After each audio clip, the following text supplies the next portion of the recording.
Hello, it's the Great Canadian Bagel here, coming today with the weekly Canadian politics update. Though we're also covering some. The title's obvious. What's also being covered here. Um, I will apologize. I've been a bit late this week. I was busy Sunday and Monday. I meant to move the release of the episodes to Mondays, but I was late Monday and I didn't record it Sunday either. So, well, you're getting it now. So, let's just start. No need to dwell on me being late. So, the first thing we're going to start off with is the title here. I don't really want to read it because a lot of this stuff gets throttled, but or like read, you know what I mean. But yeah. So the tests are coming back as positive, but they shouldn't be. So now this is the New York Times reporting this. You can see your New York Times. If my mouse would select, it doesn't, whatever. So this is the New York Times reporting this, and and it's saying, let's see, skim through this. I don't want to read it verbatim because, whatever. If anyone wants the links to all the articles, just let me know. I'll just dump them to you. Actually, you know what? They'll all be attached in the comment section of the video. You can see all the articles I discussed here. So, here we go. This is the important thing. So, in three sets of test data included cycle thresholds compiled by officials in Massachusetts, New York, and Nevada, up to 90% of people tested positive carried barely any virus. And when they say barely any virus, they mean you're not infectious. You might not even be sick because it might be the remnants of the virus. Because the dead virus can trigger a positive test in this 40 cycle method. And this Dr. Mina, I don't really know anything about her, but presumably it's a woman based on the name. So Dr. Mina, oh, that's a guy. Oh, it says right here. Should have read the fucking story, whatever. Dr. Mina said that this regional cutoff should be 30. So they are doing 25 more cycles than they should be. In other words, the criteria that has been used to diagnose people with the current pandemic is 33% more sensitive than need be, which means 90% of positives are actually false positives. I don't want to read the whole article, but it actually clarifies. It says 70 to 90%. So in some areas, only 70% are false positives. But regardless of 70 or 90%, that's ridiculous. That is a ridiculous amount of false positive rates. And if we extrapolate that to the entirety of the US or Canada, let's extrapolate to Canada because this is about Canada here. So we have about 120,000 cases, and if 70% are false positives, then only 36,000 people got infected, which is roughly equivalent to what swine flu was back in the day. And that also puts a lot of doubt into what percentage of the fatalities so far are actually COVID, because presumably the false positives would be evenly distributed. Now, there is some argument you can make based on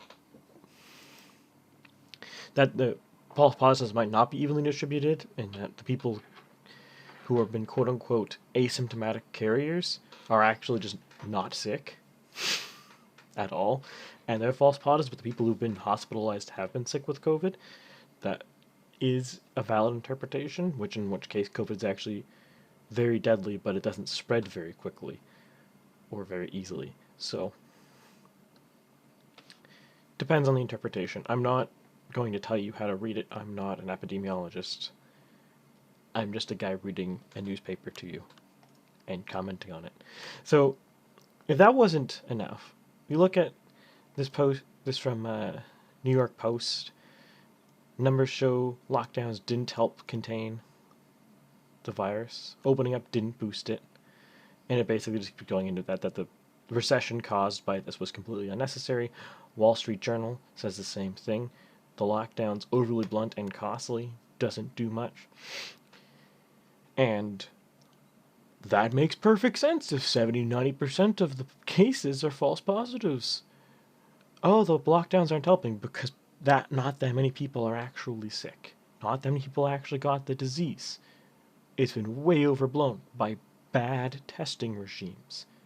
And it's not like this is a new kind of testing either. If we go back to the New York Times article, at least one person, Dr. Mina, said that this is a ridiculous threshold to be using. So clearly other people knew the threshold was ridiculous. So I'm not saying there's any malintent here, but we can pretty safely say that the fear-mongering going on right now in Canada, I didn't think pull up an article for this, but there's a lot of people fear-mongering about all the schools coming back into session in September now, and how the cases are going upwards, and there's talk about a second lockdown. That would be bullshit. Sorry. If we do a second lockdown with these articles from very credible, very big news sources saying their testing is bad, the lockdowns don't do anything, we still have, I believe, 13% unemployment rate. Our economy's in the dumpster. Our government is planning on spending, the Trudeau administration's planning on spending a ton of money on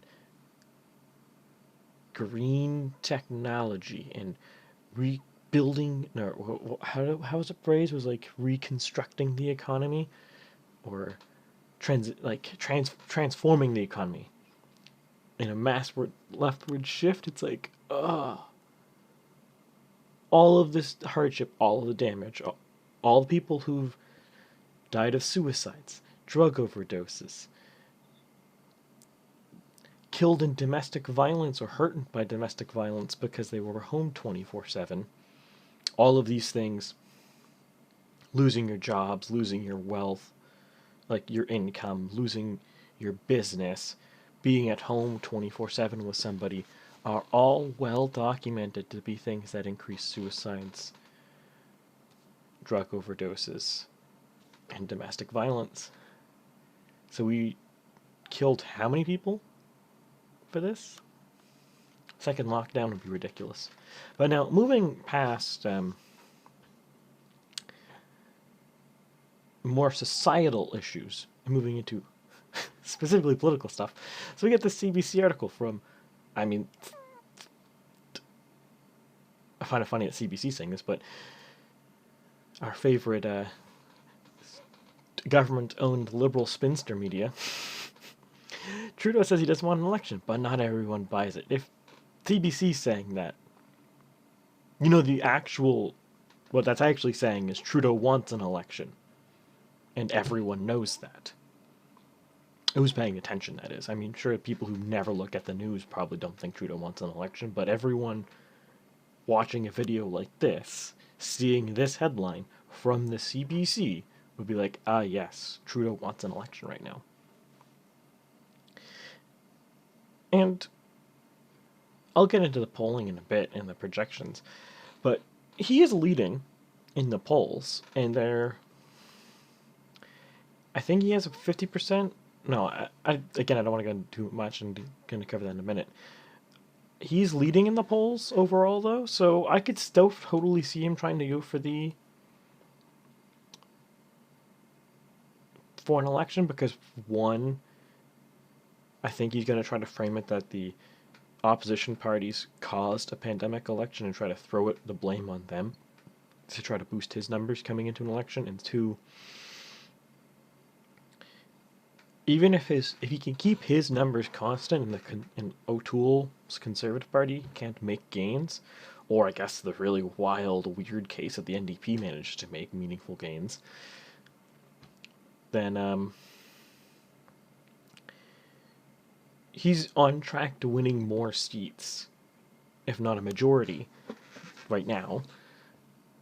And even if he doesn't win a new majority, just winning more seats, I think, would send the message to him that he can do his radical left-wing economic agenda, his green revolution, his radical economic transformation, because the voters consented to it, basically. Because there's a big question if he just does it in a throne speech, he doesn't throw it up to vote, because this is not what his platform was when people voted for him. This is a radically different thing. But we'll see. So, we get this article from Toronto Sun. Malcolm, if Trudeau proposes socialism, the people must be allowed to vote on it.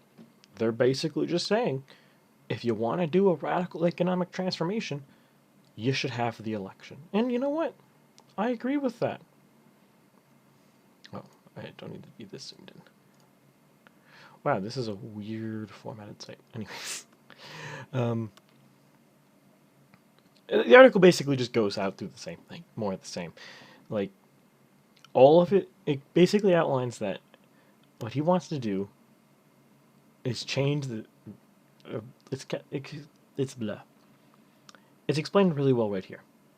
Remaking the country's socio-economic architecture. If that's actually what he wants to do, he shouldn't just do that. And frankly, even if the polls are bad going into it, if the Conservatives, the Bloc, support a radical economic reformation under a Trudeau administration, the guy who's been corrupt time and again, every single opportunity he's been corrupt. Aga Khan's Island, SNC Lavalin, Wee Scandal. There's 4 or 5 different Liberal Party affiliates who've gotten big contracts during COVID to produce medical gear or ventilators that didn't amount to anything. They didn't make a single usable product. We have 20,000 infrastructure projects that are on the books for worth billions of dollars that no one knows where they are. And our infrastructure minister only talks about sexism. I should have brought that article up, but you can look it up. It's pretty quickly. It should be pretty easy to find that. And if not, I mean, just ping in the comments and I'll just ask in the comments and I'll dig it up for you. But I agree. I agree with Malcolm really right here. If we don't get the vote on a radical economic transformation, why do we vote?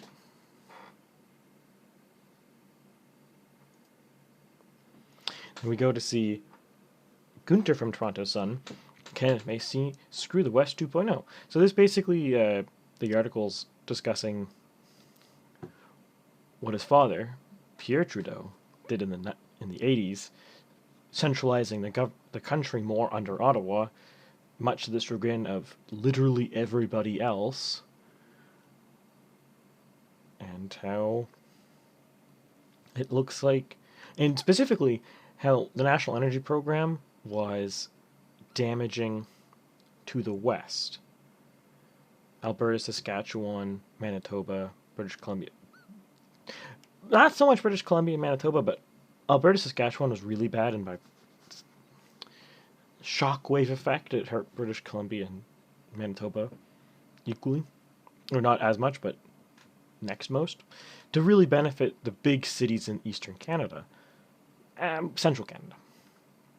And I think, and the article is basically going through, saying the same idea. It's about climate emission targets. Now, climate emission targets, because radical climatologists sit here and think, yes, they scream at us, climate change is a global problem, but then they only ever focus on a national issue. You can reduce our oil output, you can reduce our manufacturing, you can reduce our output, but guess what? People still need to buy things. People still need to buy cars. People still need to buy dishwashers. People still need to heat their houses. This is Canada. It's cold in the winter, especially if you live more inland, like most of the population of Canada who live between Windsor, Ontario, and Quebec City. It gets very cold in that area. where I live out in Nova Scotia, it doesn't get that cold in the winter, but it's still cold enough that you need heating. There's not much alternatives. Back in the railway blockades, my house almost ran out of natural gas that we used to heat it, and that would have been awful. We were really lucky that it was a really warm week in February that it happened, because normally we would have went a week without heating if it wasn't abnormally warm in February. But that's old news now. We need heating. We need manufactured goods. We need consumer goods. These are things that people are going to buy regardless. And as we move our manufacturing by destroying our own middle class, we move the middle by overregulating our industry, overregulating fossil fuels. We destroy those industries in Canada. We destroy the working class. We destroy the middle class. And we export those jobs to third world dictatorships like the People's Republic of China, Saudi Arabia, Algeria, latter two being more the oil regard. Atlantic Canada, for those of you not aware, gets most of our oil from Algeria and Saudi Arabia. Great record on human rights, environmental standards, really good places to buy oil from. Really, they agree with all of the Canadian values. So I'm really glad we support them. And obviously, People's Republic of China, the people who really have Canadians' best interests at heart as they kidnap our people and they destroy our telecom companies like Nortel.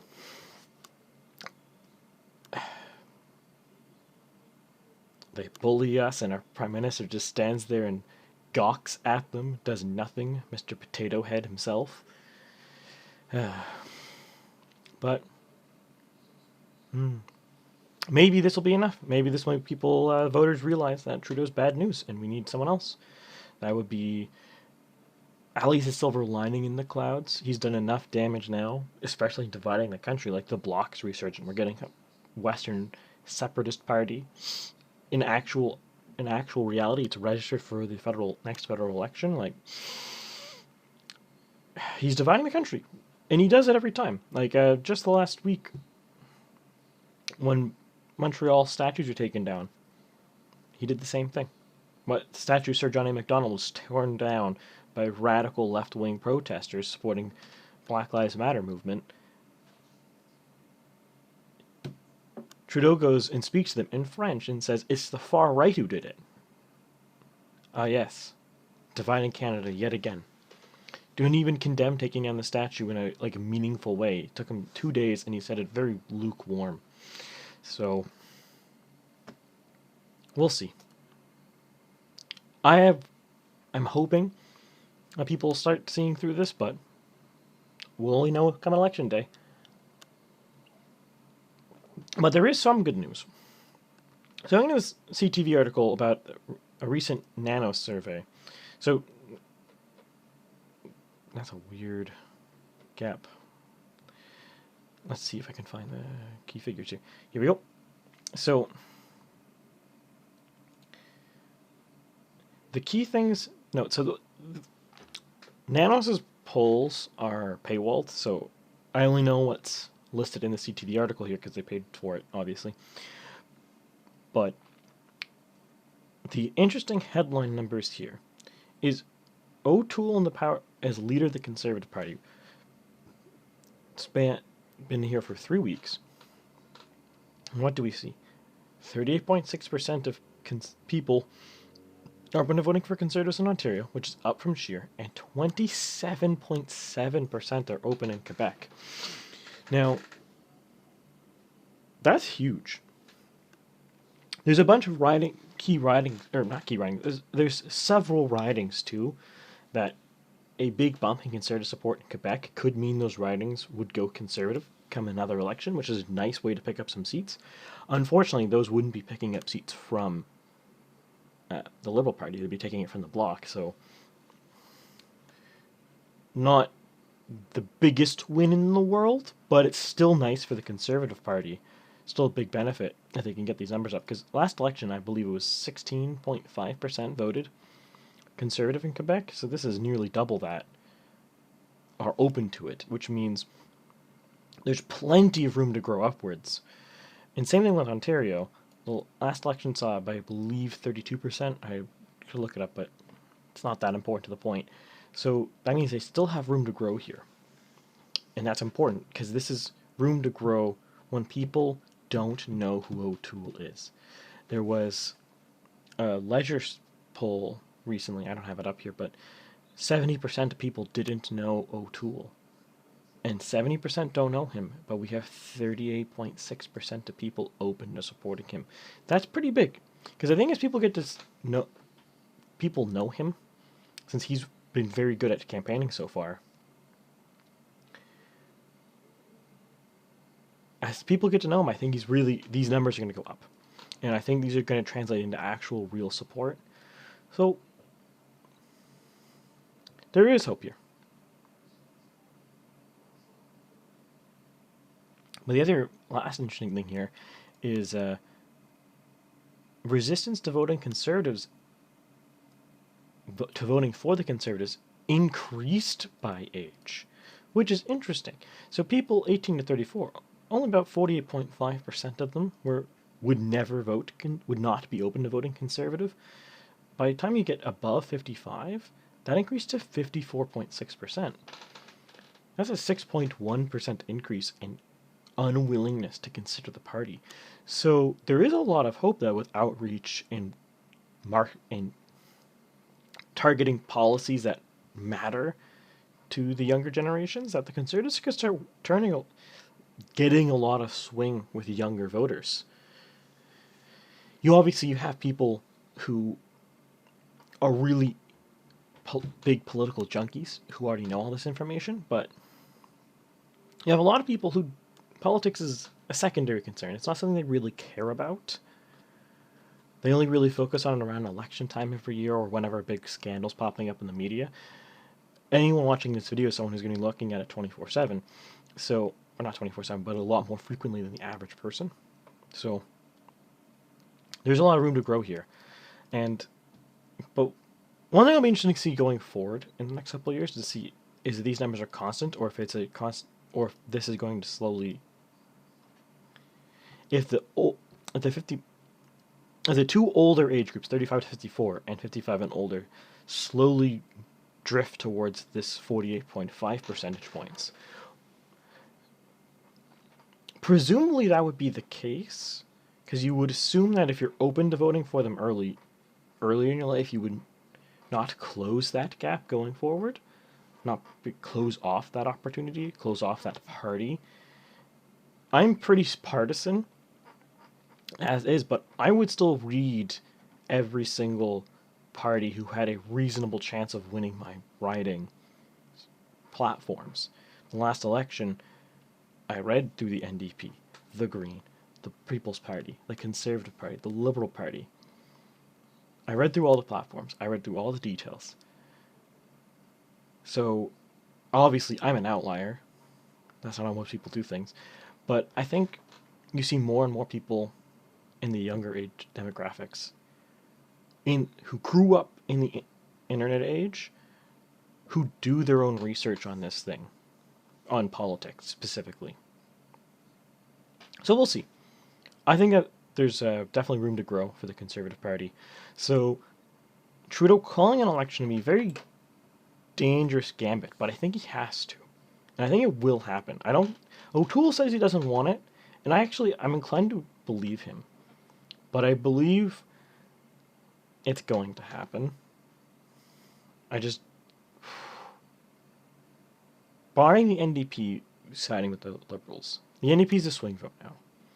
The more we hear about Trudeau's plans and how much of a radical left-wing swing it would be, the more I'm thinking maybe the NDP will cave and support it. I hope they don't, but the NDP under Singh don't really seem to be their own party. They're just like the radical left. They're the left wing of the Liberal Party, who say all the big policy ideas that the Liberals then take and do.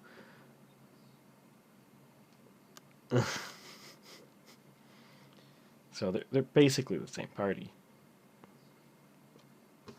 At least under Singh. Mulcair and Jack Layton operated a bit differently. They worked with the Conservatives and the Liberals when it was appropriate, but Singh doesn't seem open at all to work with the Conservatives, so I don't know. We'll see. I hope he stops being ludicrously partisan. Like I don't like that about U.S. politics. Working across aisle with all parties is important. We're all one country. We all want to live together and do what's best for everybody in the country. So we'll see. Now, moving on to electoral projection stuff. So there's a bunch of new polls so far since last week. So we got this Ledger poll, which showed the gap closing a bit from this last Ledger poll by 3 points, or 2 points, sorry. The Conservatives went down 1, the Liberals went down 3. But then we see this Angus Reid poll. Now, mind you, keep in mind, Angus Reid is more favorable to Conservatives than normal, or than average. Ledger's slightly less favorable to the Conservatives than average. And I believe Abacus is about par on the Conservatives on average, but they're slightly less favorable to the Liberals. And Angus Reid and Ledger generally get Liberals relatively close, within margin of error. So what am I trying to say with this? These 3 polls show the race is tightening, basically, which is really interesting. And we're not even in the campaign. So just the public mood is tightening. If we just go to the main projection here. So from last week, we saw this nice big, there's a 0.7 bump for the Conservatives and a 0.4 bump downward slide to the Liberals. NDP are about flat, and Green Party and Bloc are kind of trending downwards a bit. People's Party is basically irrelevant, unfortunately for them. But even with this, even with it getting tighter, this, what is this, like 3.5% lead, translates for the Liberals to like the 35 seat advantage. That's 45, sorry. A 45 seat advantage on average, but they have, I mean, if we scroll down here, they have a 34.5% by the 338 model. There's some other models I'm going to start working into this, but I need to get more familiar with them before I start talking about them on the show. And I guess it's more of a podcast, but it doesn't matter. The Conservatives' numbers are also going up, so the potential for them to winning is actually starting to happen, and the Liberals are going down, but they still have a sizable chance of majority, and frankly, a 90% chance to win, well, not a guarantee, is pretty comfortable margin. Call the election on. We just go to the map here. We can see it riding by riding, which is why I like this 338 Canada a lot. So what I mean by the Conservatives can gain a bunch of seats if they gain more in Quebec is like we see Trois-Rivières. The Conservatives are within margin of error with Bloc and Liberals. So if they gained more ground, I'm not sure who it would be at the expense of, but if the Conservatives gained more ground in Quebec in voting intentions, presumably this might become Conservatives leading this riding instead of just being within margin of error. Same thing with Beauport, Limoilou? I don't know. I'm sorry, Quebecers and other French speakers in Canada. I'm terrible at French. I try, but whatever. I'm bad. There's not much to say. Beauport, Côte de Beaupré, Ile d'Orléans, Charlevoix. Conservatives are second party within margin of error with the Bloc, and they've held this riding before, as have they held Beauport, Limoilou. So these 3 right on the start, they could be pickups for the Conservatives, but you also see this riding. The Conservatives have Lac Saint-Jean. The Conservatives have a decent base, and if they can gain 10 points in the province, going from like 16 to 26, and they can make sure that they don't do the blunder the NDP. Now, it's not really NDP's blunder per se, but the downfall of the NDP is their vote support is very spread out. Whereas, I mean, you can see here in Quebec, with 16% of the vote, the Conservatives actually have a bunch of safe seats because their vote is very concentrated. Like, you see this riding, that's this one. They have 51%. You scroll over to here, 15. You go to downtown Montreal. That's actually 16. That's surprising. You go to like this riding, 0. Now, obviously, any riding NDP, any urban riding where the NDP are the main party is probably not going to pull very well for the Conservatives, but it's possible. So they also have this as a potential place where they could gain. Obviously, the NDP are ahead of them in the bloc, but again, you gain 10 points here. These parties are losing 10 points. The NDP bloc and Liberals lose 10 points collectively. That puts them within striking distance. So I think these are really the only areas where those are like the 5 seats I think the Conservatives could reasonably pick up. So that's actually 4. I'm bad at counting. But that's 4 seats. That can add up pretty quickly. And if they win 4 seats, if they gain ground, then more Quebecers might start considering them as a real option and vote that way. I think, based on a bunch of polling recently, like Angus Reid and Abacus, among others, have had Conservatives in Quebec quite high compared to they have been in the past. I'll actually bring on the trend here in a second, but I think we're going to see Quebec shift. So for the last 30 years or so, Quebec's been, since Brian Mulroney, Quebec has, and I mean before Brian Mulroney too. Brian Mulroney was like a weird blip because he was actually a Quebecer and the Quebecers voted for a Quebecer. In large part, there's other concerns too. It wasn't just the Quebecers voted for Quebecer, but that was definitely part of it. And frankly, I mean, you look at the Conservative leadership race, Nova Scotia voted Peter MacKay 70%. Not a surprise. People like voting people from where they live. That happens everywhere. But Quebec's been very left-wing province for the last 30, 50 years. There's a minor blip under the Brian Mulroney where the Conservatives had almost all of Quebec. And then they immediately lost it as soon as Brian Mulroney left because the Progressive Conservative Party under him was a very difficult beast. It was really split very heavily, so not that surprising that it fell apart when he left. But the thing is, an area doesn't stay one party affiliation forever, particularly if it's not doing great. So Quebec has been doing poorly. Francois Legault and his CAC.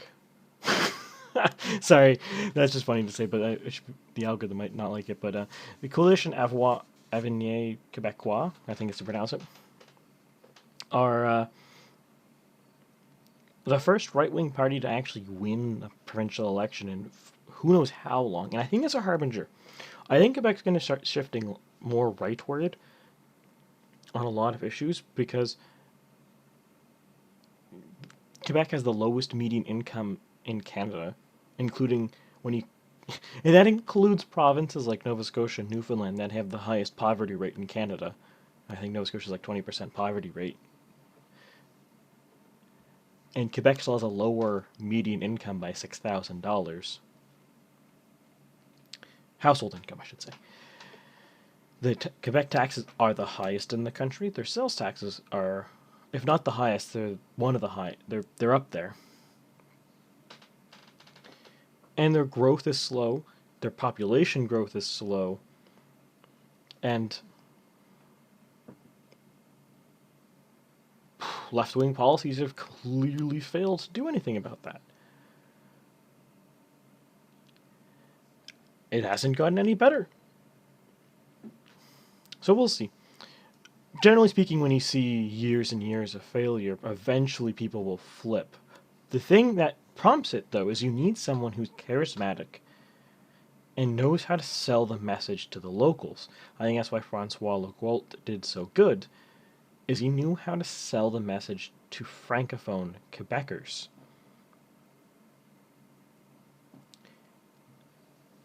We'll see. I think it is going to happen, though. I think 10, 15 years, Quebec is going to go from a province where the Liberals default to controlling the province, other than when the Bloc is resurgent, to a situation like Ontario, where, if we look at Ontario, where most of rural Ontario votes Conservative, except this northern part, where there's a lot of manufacturing and resource extraction, which generally has been labor dominated, but actually I think the labor domination is going to be going away if the left keeps embracing anti-worker policies with their socialism. But we'll see. And their climate and their anti-manufacturing, anti-oil green stance that doesn't actually solve global emissions. It just makes you feel better because Canada's numbers are lower. They're trying to band-aid over Canada's emissions being high by getting rid of the things that make emissions, even though the reason why those things still make emissions are still going to be needed. But we'll see. So yeah, I guess the end of the story, the end of the video here, Canada's in flux. I think we're going to see a lot of the rural, or a lot of the working class areas, and Quebec in particular, become much more competitive than they were before. But I think at the same time, a lot of the urban elites, very urban areas, very urban, very wealthy areas, are going to shift more left wing. But maybe not. We'll see. That's it for today, folks. If you liked the video, please like, subscribe, share, comment. I like political discussion. I'll happily talk to anyone about anything in the comments, as long as you're respectful. So, otherwise, have a good day.